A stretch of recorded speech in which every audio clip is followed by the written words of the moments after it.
Hello friends, ఈరోజు కారప్పొడి చేయు విధానం ఎలాగా అనేది చూద్దాము. అయితే ముందుగా ఇవన్నీ ఇంగ్రీడియంట్స్ ఏంటి అనేది చూద్దాం. ఇవి ధనియాలు, ఇవి నువ్వులు, తెల్ల నువ్వులు. నల్ల నువ్వులు వేస్తే ఇంకా మంచిది. వాటి ఇంకా 100కి 95% కాల్షియం ఉంటుంది. దీంట్లో 5% ఉంటుంది. అయితే ఇది మినప్పప్పు, సాయి మినప్పప్పు కూడా వాడచ్చు. నేను మినపప్పు పొట్టుపప్పు వేస్తాను అనమాట. ఈ పచ్చనిపప్పు, జీలకర్ర. అయితే 2 స్పూన్లు జీలకర్ర, 2 స్పూన్లు పచ్చనిపప్పు, 2 స్పూన్లు మినపప్పు, 2 స్పూన్లు నువ్వులు, ధనియాలు 3 స్పూన్ల వరకు ఉన్నాయి.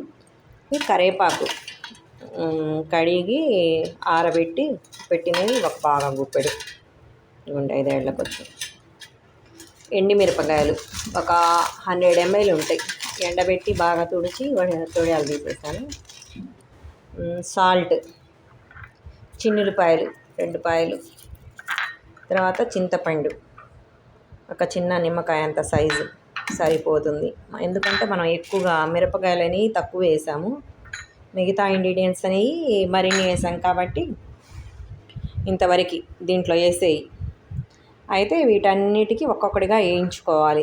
పచ్చనిపప్పు, మినపప్పు, జీలకర్ర విడివిడిగా వేయించుకొని, ధనియాలు కూడా విడిగా వేయించుకొని, లాస్ట్ని నువ్వులు విడిగా వేయించుకోవాలి. తర్వాత ఎండిమిరపకాయలు వేయించుకున్నాక లాస్ట్న అదే బాండీలో కరివేపాకు వేయించుకోవాలి. ఇవన్నీ చిన్నులపాయలు ఒలుచుకొని చివరగా కారం దంచుదాం. ఇవన్నీ వేయించుకొని కారం రోట్లో దంచుదాం, బాగుంటుంది ముద్దగా. హలో ఫ్రెండ్స్, ఇదిగోండి 2 స్పూన్స్ ఆయిల్ వేసి ఇలా ఎండుమిరపకాయలు ఫ్రై చేశాను అనమాట. తర్వాత ఒక్కొక్కటిగా వేసి అన్నీ ఫ్రై చేసి ఒక దాంట్లో తీసాను. ఇవన్నీ ఇప్పుడు నూరాలన్నమాట. ఇప్పుడు ఇవన్నీ కలిపి నూరుదాము.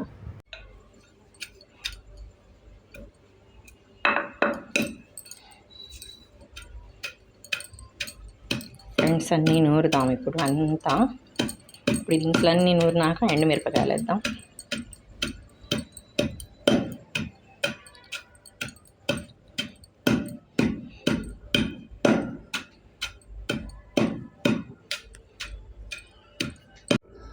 కారప్పొడి తయారైంది. రోట్లో దంచానన్నమాట.